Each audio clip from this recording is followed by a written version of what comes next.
Right. Well, welcome everybody. Good afternoon. Thank you all for coming, and my students for coming, and former students for coming. So it's really a pleasure today to be able to host Dr. Yunus Mirza to come and talk to us about his very recent book, The Islamic Maryam Through the Centuries. Dr. Mirza has been associated with the Abu Sulaiman Center that is sponsoring this talk for a very long time. He's also somebody that I have known for a very long time. We've worked together. He's contributed to projects of my projects at the center, he's someone who has done a lot of interfaith work, and we've done some of that together. So it's really a pleasure to be able to host him here today. Dr. Yunus Mirza is a visiting researcher at Georgetown University and founding director of Global Virtual Learning at Shenandoah University. It's a really fascinating project. He defended his dissertation in Arabic and Islamic Studies from Georgetown University and has taught at Millsaps and Allegheny colleges. His current research focuses on the relationship between the Bible and the Quran and the shared stories between them. He is co-author of the book, The Bible and the Quran, Biblical Figures in the Islamic Tradition, and has published in various journals, including the Journal of the American Academy of Religion, as well as the Journal of Quranic Studies and Islamic Muslim Relations. In his teaching, he has been profiled by Interfaith America and has won a teaching award for his first-year seminar course. He regularly teaches courses on the Quran, biblical and Quranic prophets, marriage and sexuality in Islam, and Islam and other religions. So please join me in welcoming Dr. Mirza.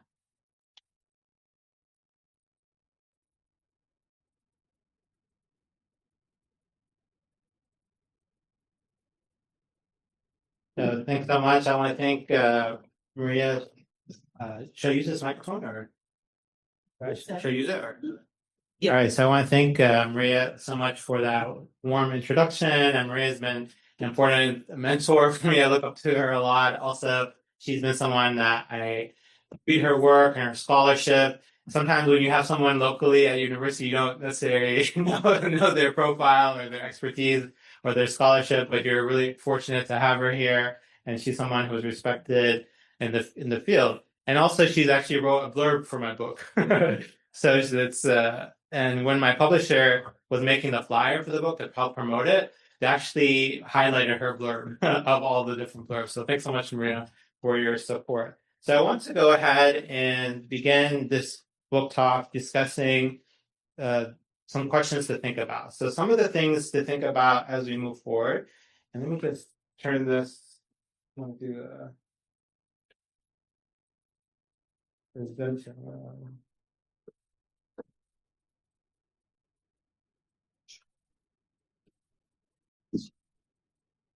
I don't know. All right, so for some of the things I want to think about first. Oh, Sam, do you know how to do the presentation? Yeah. Okay, so Sam will help me there on that. So some of the things for us to think about as we move forward is how are biblical and Quranic and Mary similar and different? So you can go ahead and figure that out. So one of the things that I've been really interested in my work on Quranic and biblical figures is how are they similar and how they're different. And in the work in interfaith and interreligious studies, there's often a tendency to go to one extreme or another. Some people argue that, they're all the same, with Christianity, Islam, there's no differences. But at the same time, there is the other extreme saying, Islam, Christianity, and Judaism, they're nothing alike, they're all different. Okay. All right, great. All right, thanks so much. All right, great. And then another thing to think about is, can Mary Maryam be an interfaith figure? And can she be a bridge between different civilizations, the East and the West? Can she be someone that can bring Christianity, Islam together, or there can be some areas of shared spirituality and faith? And then lastly, how can Mary Maryam be a model for modern people, an inspiration for social justice? So this is a key question, especially with the recent events overseas and the rise of Islamophobia here in the United States, is that how can we think of religion and social justice? And what is the intersection between the two? So let me go ahead and start with the personal origins of the book. And I grew up in a family of girls, right? So I'm a product of a family of 4 siblings. I'm the only guy. I'm the only brother. I have 3 sisters. And I wanted to get involved in my sisters' activities to the point that they made me an honorary member of their Girl Scout troop. And now I'm grown up and I am a father and I have 3 daughters. And Maria and I were just speaking that we both have our kids, or I have one daughter and she has also another daughter, similar ages in college. So we've grown up. I have 3 daughters. I don't have any sons. And now I'm the cookie manager of all my daughter's Girl Scout troops. So if you want any Samoas or Thin Mints, please let me know. Cookie season is starting up pretty soon. So growing up in a family of girls makes you think about the place of women and religion, and especially when you have daughters, right? When you have daughters and you're raising them and you're teaching them, you're a professor or educator, you're trying to explain to them this tradition. And you're trying to explain to them where they fit within this tradition. And that puts a certain burden upon you where you start thinking about what tradition should I share, what should I not share, and what is their future role in the modern world while still being connected with history and tradition. Also, this book emerges from biblical and Quranic figures in the Islamic tradition. And this is my first book that came out. And Maria also has a blurb, thanks so much, on this book. And when I was writing this book, I became fascinated that there are 48 shared figures between the Quran and the Bible. So usually when we think about Islamic studies and we think about interreligious understanding, we sometimes think the Bible is over here and the Quran is over there. But in fact, there's many shared figures between them. And these shared figures are similar, but they're also different. They have similar plots and themes, but they're also distinct and unique. And as I was writing this book, I became fascinated with the figure of Mary and Maryam. She was the only female figure, as we'll speak about, discussed in the Quran. And she is someone who is referenced 34 times in different chapters and surahs. And when I was writing this book, it kind of, in many ways, connected me with my past because my name is Yunus, and who knows the biblical equivalent to that? Jonah, right? So my family actually has a history and tradition of naming their children after prophetic and biblical figures. So my oldest uncle is named Ismail or Ishmael. And my second uncle is named Ibrahim. My third uncle is named Isaac Ishaq. And my dad, who is the youngest, is named Yaqub or Jacob. So there is this tradition in our family of naming the sons and also the female figures after historical names. And when I was being born, my dad actually went to my grandfather in Pakistan and he asked him and said, if I have a girl, what should I name her? And if I have a boy, what should I name him? And he said, if you have a girl, name her Fatima, who was the daughter of the Prophet Muhammad. And if you have a boy, name him Yunus. And first, my older sister Fatima was born, and then soon later, I came along. So there is this tradition, history, legacy within our family of naming our children, whether they're male or female, after prophetic names. And then this book, in many ways, represents my university education. So I went to school here at Langley High School. Then I went to Georgetown University. I was born in Indiana. And it was at Georgetown University where I studied international relations, Christian-Muslim relations. Also, I had the opportunity to travel abroad, go to the Middle East, to Jordan and Qatar, and study Arabic. And it was in Georgetown University where 9/11 happened. And I remember I was a sophomore studying Arabic. And one of my fellow students, she came in and she said, you guys all know what happened. And we said, what? She said, oh, we've been attacked. Class was immediately canceled. We tried to run home. Our Nokia cell phones at the time did not work. The cell towers were jammed. As you know, the Pentagon was a site of one of the attacks. So in DC, it was very difficult to go home and leave the city. And I remember going to a roommate, a colleague who was on campus and going to their room and seeing the actual Twin Towers being hit, and all of us thinking or hoping that this was a mistake. But then as we got home, we understood it was more severe, and then realizing that our lives had changed forever. And I share that story because for a lot of you who are in grad school or in undergrad, the events that are happening right now, whether that be climate change, whether that's global hunger, whether it's what's going on in Gaza, all these things will impact your future life and career. And after that attack, the US government actually invested a lot of money into Arabic scholarships, PhD programs. I graduated from Arabic Islamic Studies at Georgetown. That program was newly formed. There was no such program like that. But because the US government and Americans believe that we have to invest in understanding Islam and Islamic traditions. So let's go ahead now and transition to Mary and Maryam and some basic facts about Mary and Maryam in the Islamic tradition. So she's the only female name explicitly mentioned in the Quran. So there are many female figures in the Quran, both positive and negative, and they range from the daughter of Moses to the mother of Moses, to Bilqis, the Queen of Sheba, to the wife of Abu Lahab, one of the people who fought against the Prophet Muhammad. But the idea that she's mentioned by name in the Quran is significant. And I believe it is connected to the idea that those who are named in the Quran, especially in a positive light, are seen as role models for the Prophet Muhammad. So as we'll see, Maryam becomes a role model for the early Muslim community as well as for the Prophet Muhammad himself. She's also mentioned 34 times in the Quran, most of the time in reference to being Jesus' mother. So yes, as we'll discuss, there is a chapter named after Maryam in the Quran, but she is mentioned throughout the Quran. She's not limited to one section. She's not limited to the Meccan era or the Medinan, but rather throughout the Quran from the beginning and mentions her. Also, she's mentioned in the prophetic literature as one of the best women of all time. And this is fascinating because, as we know, that there are many Arab women in the life of the Prophet Muhammad. Fatima, his daughter, Khadija, his wife, Aisha, his wife later in life. But the fact that a non-Arab and someone coming from Jerusalem or Sham, the Syrian area, becomes one of the best women of all time is significant. And then there are more verses about her in the Quran than in the Bible itself. And that's really fascinating. And especially when I go speak to Christian audiences, they're really surprised by that. That, in fact, if you look at the Quran and look at how much she's emphasized, is actually more than in the New Testament. And that speaks, I think, once again, to the importance of Maryam in the Quran and in the Islamic tradition. And as we discussed, there is an entire chapter named after her, which we'll dive into. Many people within the Muslim community, Islamic tradition, are familiar. Maybe they've read the chapter of Joseph or Yusuf, or they may be familiar with that of Ibrahim or Abraham.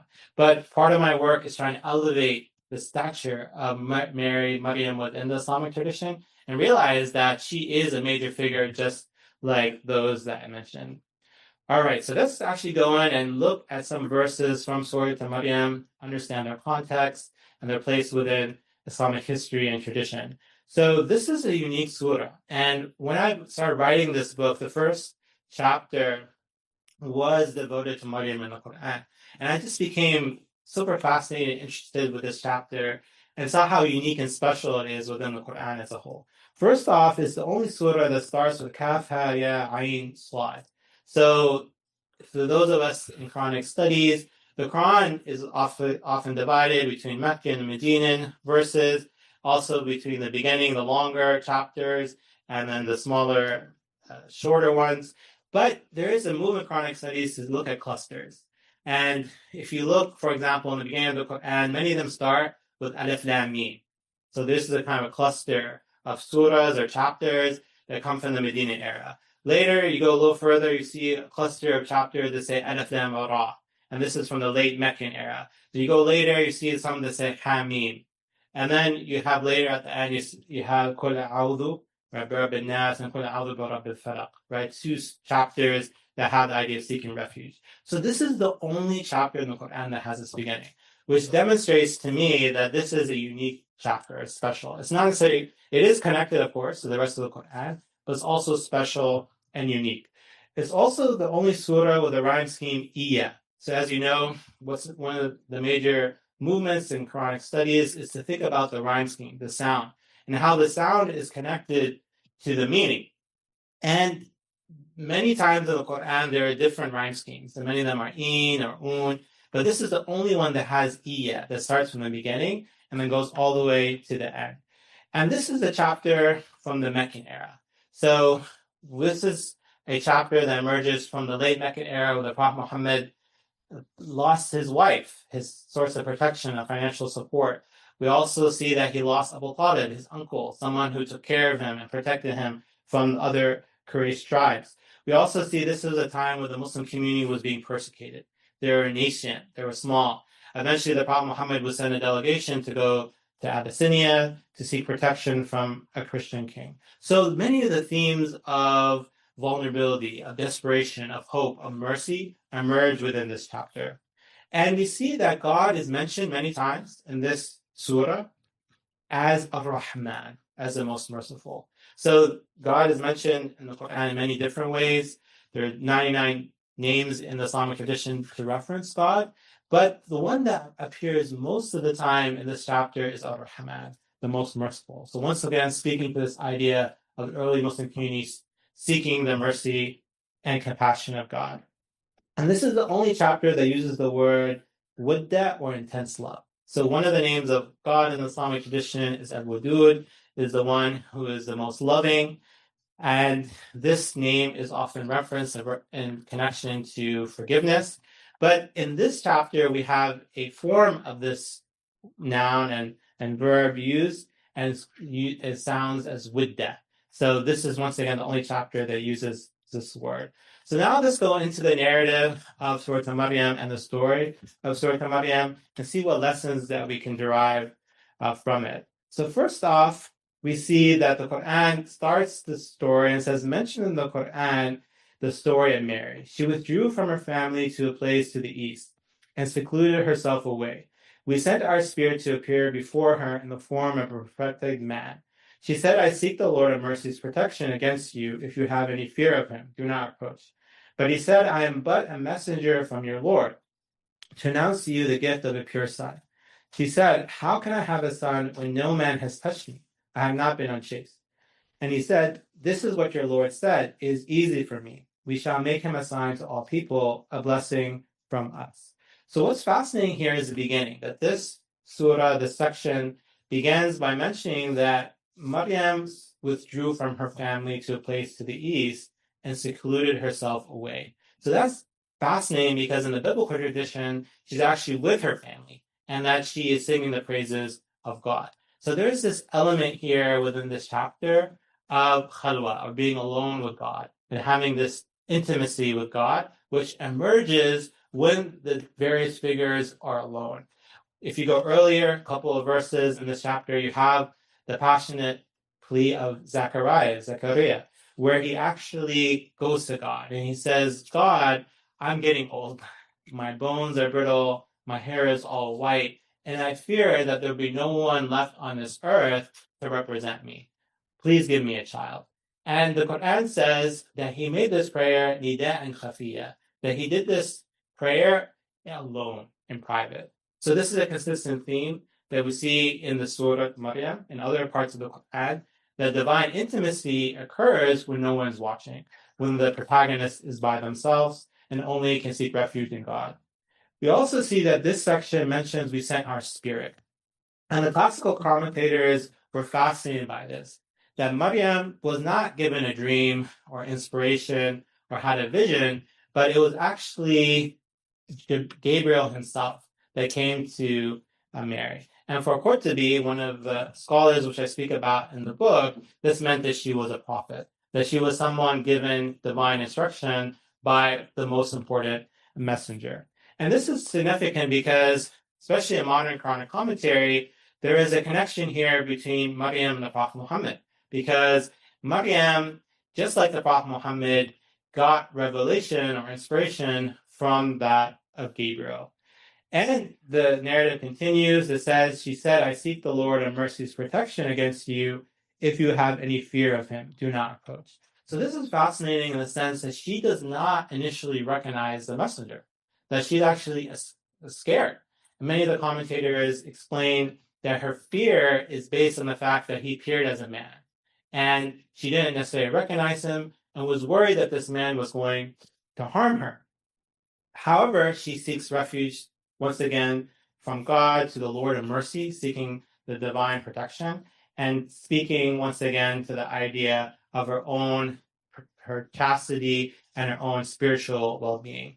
Once again, this connects to the story and the life of the Prophet Muhammad, that in the seerah or the prophetic literature and story biography of the Prophet Muhammad, he does not recognize Gabriel at first, that he's in the cave of Hira. The angel comes to him and squeezes him, and he's scared. He's afraid. He actually runs back to his wife Khadija and seeks her aid and comfort. So there's this idea that when revelation comes or when truth emerges, it's not always recognized by the hero and by the protagonist.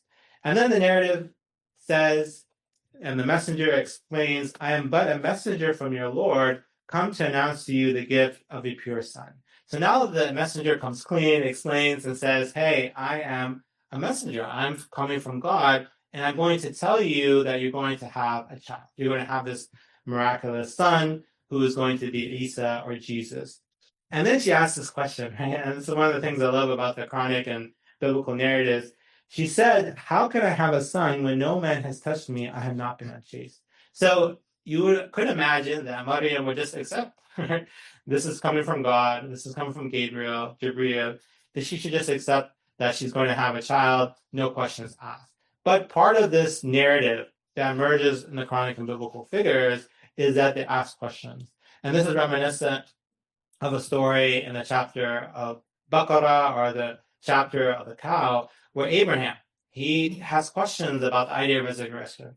And he goes to God and says, how is this possible? How is this idea of the living coming from the dead even occur? And God says, Abraham, don't you believe? And he says, yes, I believe, but I want to have tranquility in my heart.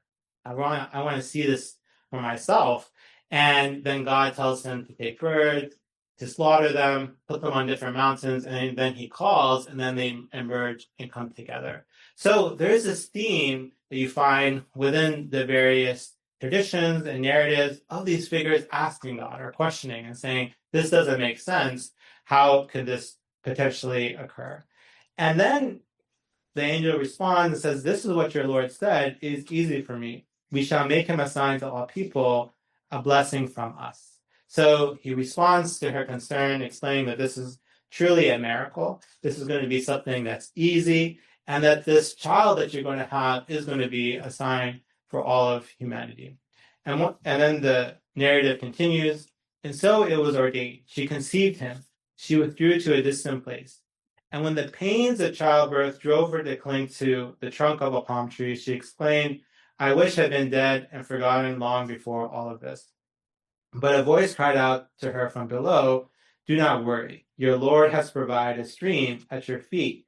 And if you shake the trunk of the palm tree towards you, it will deliver fresh ripe dates for you. So eat, drink, be glad, and say to anyone you may see, I have vowed to the Lord a mercy to abstain from conversation, and I will not talk to anyone today. So here we see once again the idea of seclusion, that she's about to give birth to her child, her son, and she withdraws to a distant place. So this is mentioned twice in the narrative, the idea of seclusion, of retreat, of seeking refuge, and then the pains of childbirth emerge. And it drives her to a trunk of a palm tree, and then she makes this remarkable proclamation, I wish I had been dead and forgotten long before all of this. Now, when I read this phrase initially, I said to myself, is Maryam being heretical? Right? She's been told that she's going to have a child, that she is going to have a child that'll be a blessing to all of humanity, that this is going to be a miracle and a sign of God. But in this phrase, is she somehow questioning the divine decree? Is she somehow saying it's too hard or too difficult? And here she makes this statement talking about her idea of vulnerability. I wish I had been dead and forgotten long before all of this. And I think this speaks to the early Muslim community at the time. This is in many ways how they felt. They were going through a difficult trial and tribulation, many of them being tortured, persecuted. Eventually, the Muslims would migrate to Medina. And here I want to reference Maria, because there's a debate here I saw in the secondary literature.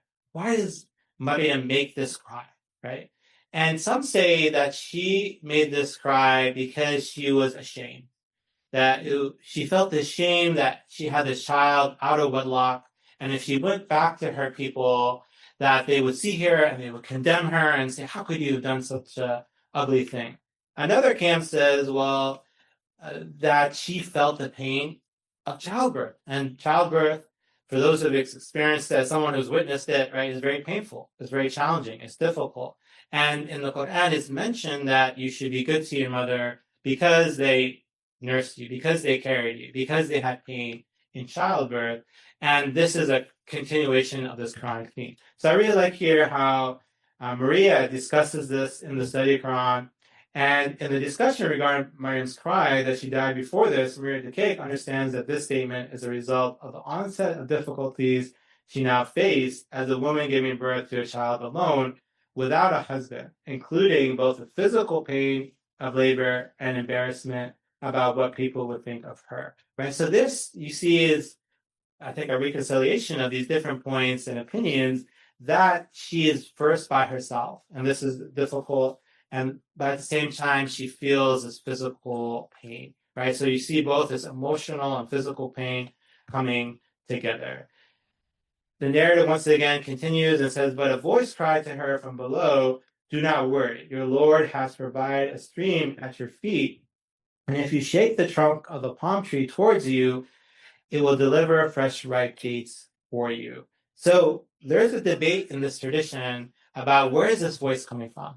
Majority of commentators say this is Gabriel, once again instructing her and telling her what she should do. Another camp says this is actually Jesus, Isa himself. The child is speaking from the womb and telling her how she should act. But what's important here is telling her to be active, to have agency, not let the pain overtake her, but be proactive. And what it specifically says to her is that you should go and shake the trunk of the palm tree towards you, and then fresh ripe dates will emerge. And that scene for me was captivating. And when the publisher asked me, what do you want the cover of your book to be? I said, I want it to be Maryam with the palm tree, right? Because I do think that this sign, this scene, is unique to Maryam. The actual words in this verse are hapax, the idea of a jidh of nekhla, that the trunk of the palm tree is only used in the Quran one time, and then this particular circumstance. And it is reminiscent of other famous Quranic and biblical scenes, such as Moses, when he goes out and he's at the Red Sea, he hits the Red Sea with his staff, taking agency, and then God parts it. So I think this scene is an important one in the Quran, and it represents a struggle that many of the protagonists, the key and major figures in the Quran and Bible, face, that when they are seeing overwhelming circumstances and difficulties, they return to the mercy of God, but in a way that represents their agency and their proactive nature. And then the voice continues and says, so eat, drink, be glad. Say to anyone you may see, I have vowed to the Lord in mercy to abstain from conversation, and I will not talk to anyone today. And this, once again, is remarkable and fascinating because it connects her with another Quranic figure, the mother of Mary. So the mother of Moses. The mother of Moses actually puts her child, as you know, into the Nile. He goes to the palace of Pharaoh. He's picked up. And then the sister of Moses, the daughter of his mother, comes and says, I know a person that can take care of this child and feed her. And then eventually Moses returns back to his mother, and the Quran says that we return Moses to you so you would have qurrata ayn, that you would have this happiness and gladness of your eye. So this same phrase is actually used in this chapter to speak of Mary, that in a similar way that she will have this twinkle of her eye, this joyfulness in seeing her son be born. And then at the same time, it says that you should take a vow of silence and that you should abstain from conversation and will not talk to anyone today. And this once again represents a theme within this chapter that the various figures speak. So Mary speaks, right? She speaks about her vulnerability, that she wished she was dead and forgotten. She asks, how could this be? How could I be someone who gives birth to a child when I'm not married? I don't have any sexual relationships. At the same time, Zechariah, as we discussed, Zechariah, he has these feelings as well. And when he expresses them, that he's going to die and be forgotten and he won't have any legacy and progeny on the earth, God responds and gives him Yahya, John the Baptist, but then tells him, now you have to be silent and you can only communicate through sign language. So there's this theme that the various figures in this chapter, they speak, but then they become silent. And the idea is that their silence represents opportunity for others to speak on their behalf. And we see that the word that's used in this particular verse is som, which means fasting. So she's not actually told to be silent in the Arabic sense of sukut or samt, but rather she's told that she should do a fast. So you think about the month of Ramadan, which is the month of fasting. In a similar way, she's told to abstain from speech for the purpose that this abstaining from speech will allow her to gain greater spirituality that will give her the power to confront and return back to her people. She went back to her people carrying the child, and they said, Mary, you have done something terrible. Sister of Aaron, your father was not an evil man, your mother was not unchaste. She pointed at him. They said, how can we converse with an infant? But he said, I am a servant of God. He has granted me the scripture, made me a prophet, made me blessed wherever I may be. He commanded me to pray, to give alms as long as I live, to cherish my mother. He did not make me domineering or graceless. Peace was on me the day I was born, and will be on me the day I die, and the day I'm raised to life again. Such was Jesus, the son of Mary. So she returns now back to her people, and this is really the climax of the story. And there's this really fascinating Iranian film that came out several years ago that speaks to the idea of Mary and Mary representing this religious figure and challenging the larger clerical all-male class.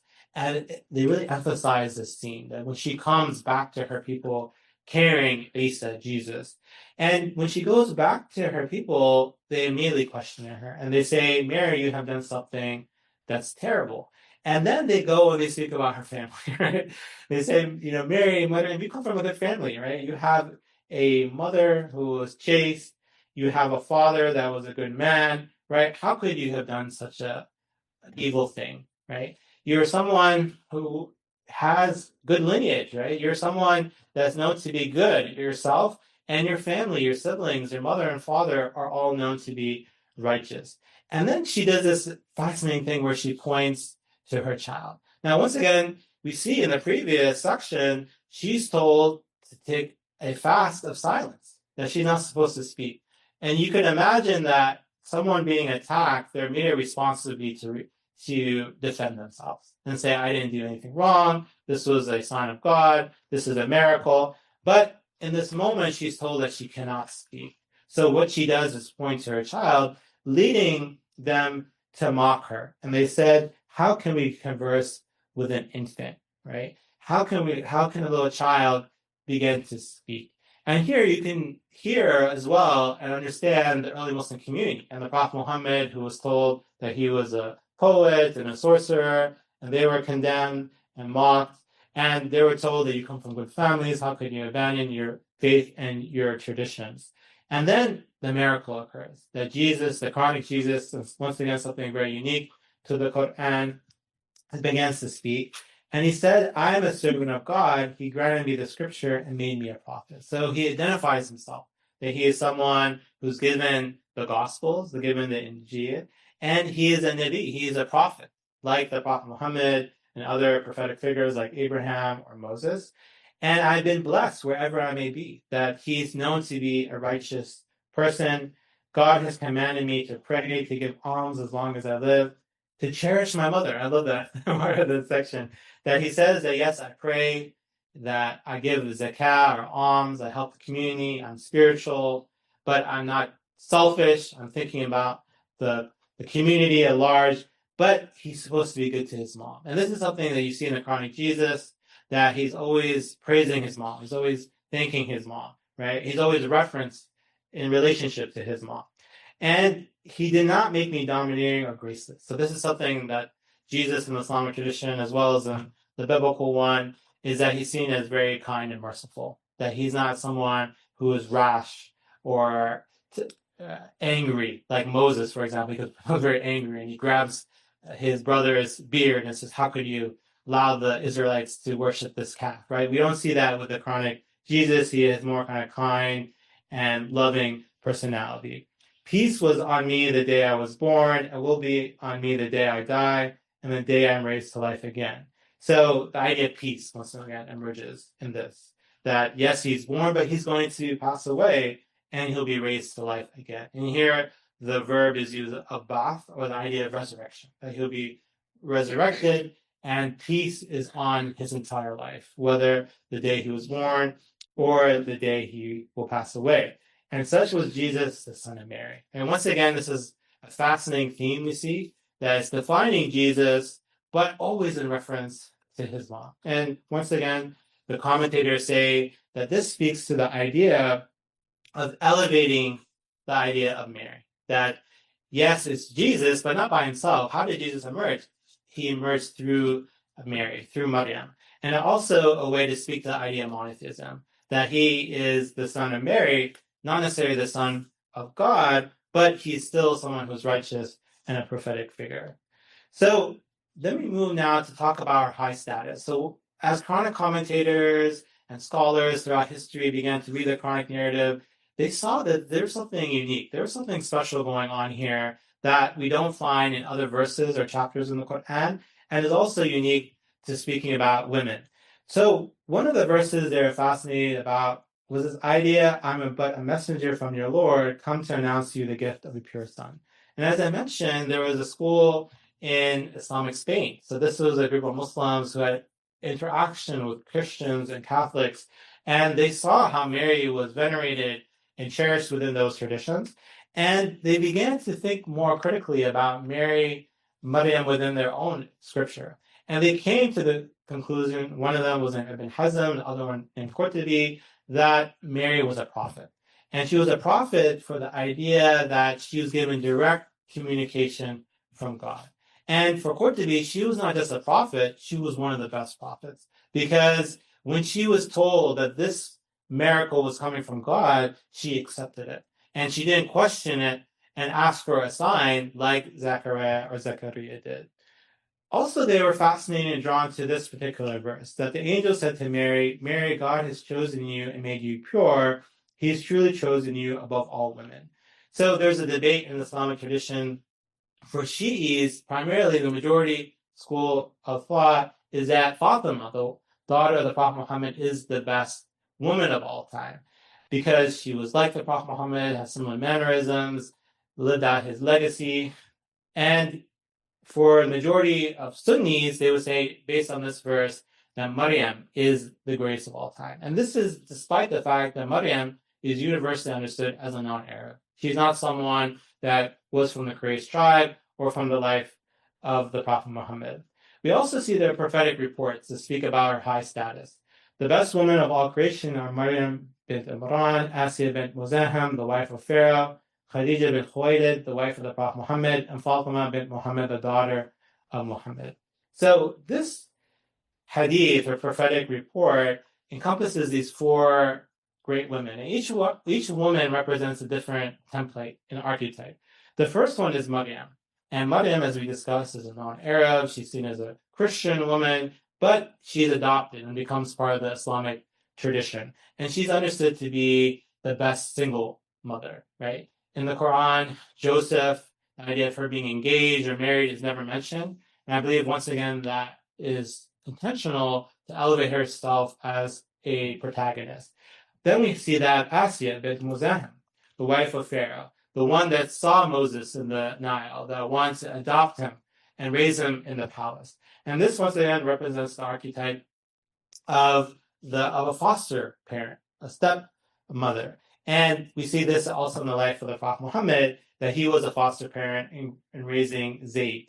So this idea that this woman is also part of the biblical tradition. She's seen as a Jewish kind of woman, an Israelite from the story of the Moses period, but she's adopted and made part of the Islamic tradition. And then we have Khadija bint Khuwaylid, the wife of the Prophet Muhammad, his first wife, his confidant, the one that he goes to after the first revelations, the one that comforts him, that hugs him, and says, God will not forsake you, and points him to her cousin Waraka bin Nofel, and then Fatima, his daughter, the one that's seen as the best of all daughters.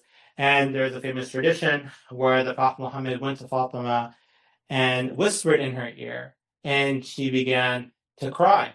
And then he whispered again, and she began to laugh. And then later they asked Fatima, what did he say?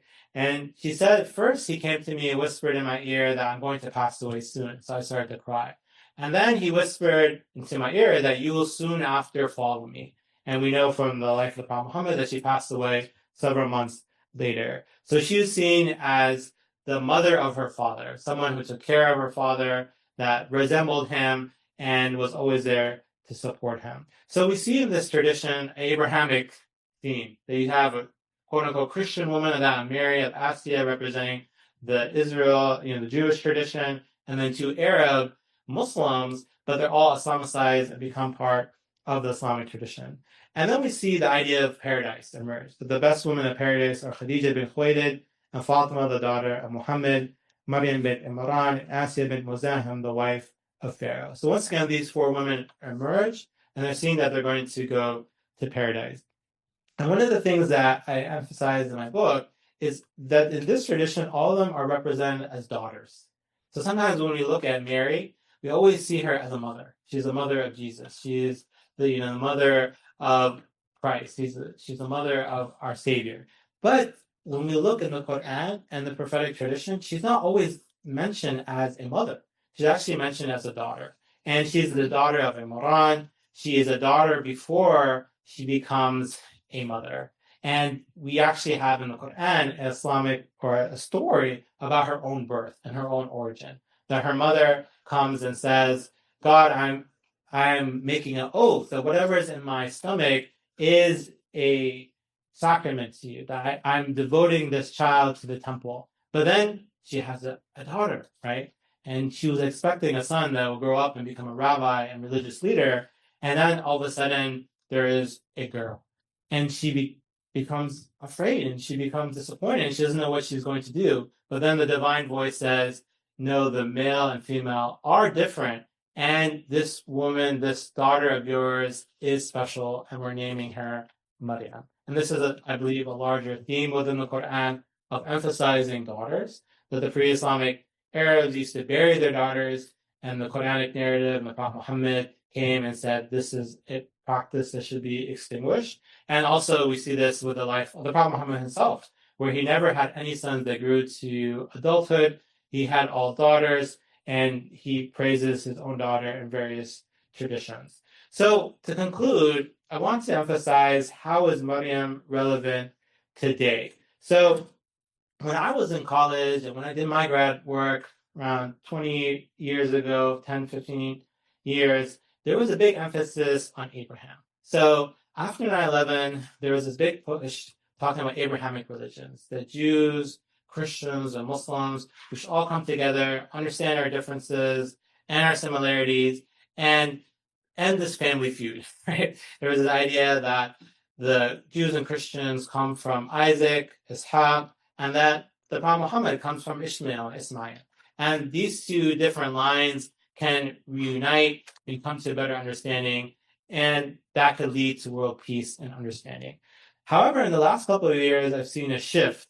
And in that shift, we see a new emphasis on Mary. So in the last 10 years, there's been about 3 to 4 different books. So my book is part of that tradition of trying to emphasize the role of Mary, Maryam. And I believe this shift has occurred because there is a renewed interest in Christian-Muslim relations, the ideas of motherhood, female spirituality, leadership, and the role of women in society. This is something that emerges through studying Maryam, which you don't necessarily get with Abraham. Abraham's a classic patriarch. He has sons, and he is told to sacrifice even his progeny, and he is someone who is understood to be a Muslim or someone who submits to God.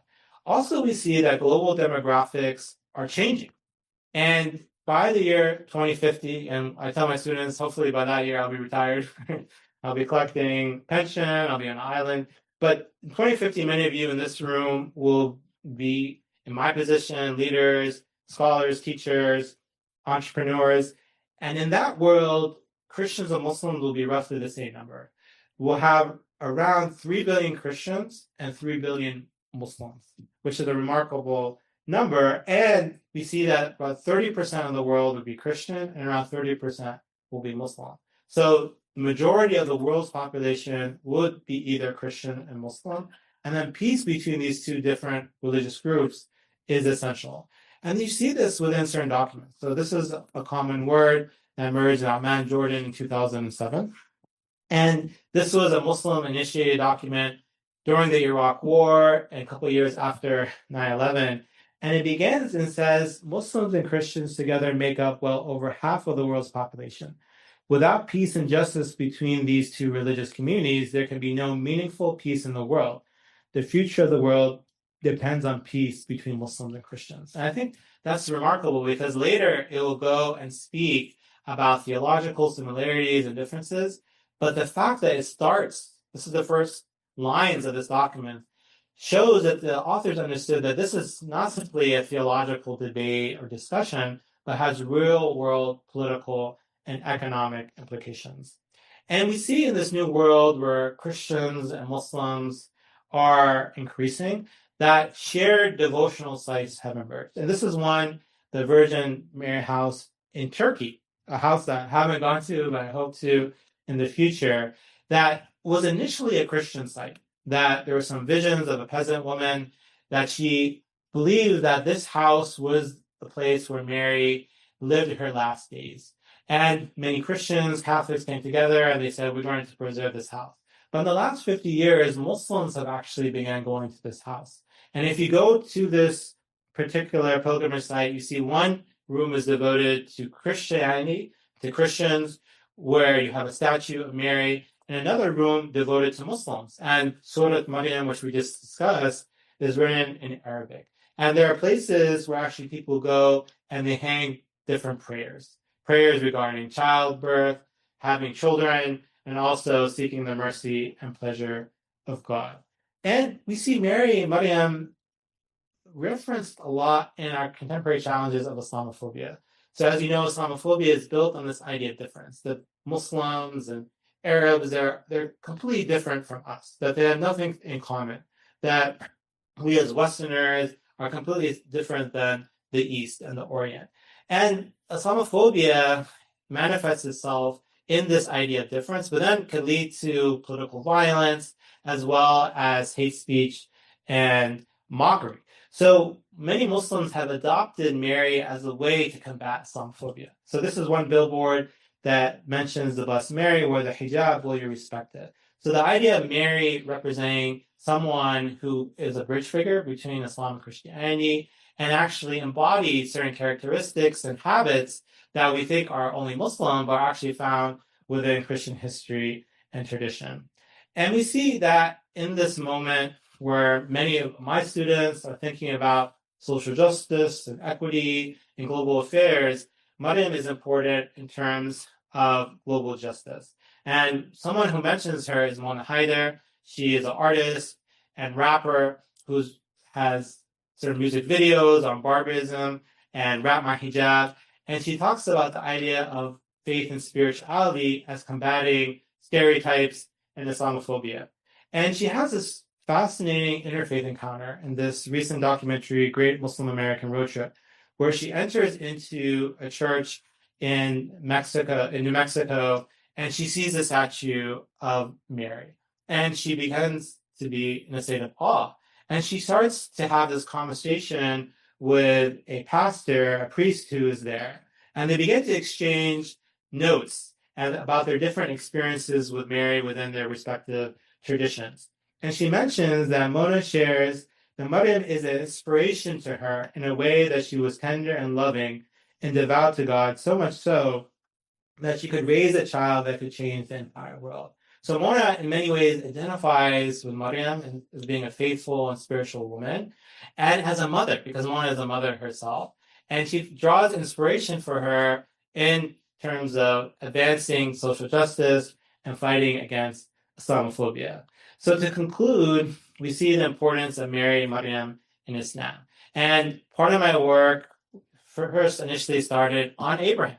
If you look at my initial articles, especially in grad school and afterwards, I was fascinated with Abraham as an iconoclast, the sacrifice of Abraham.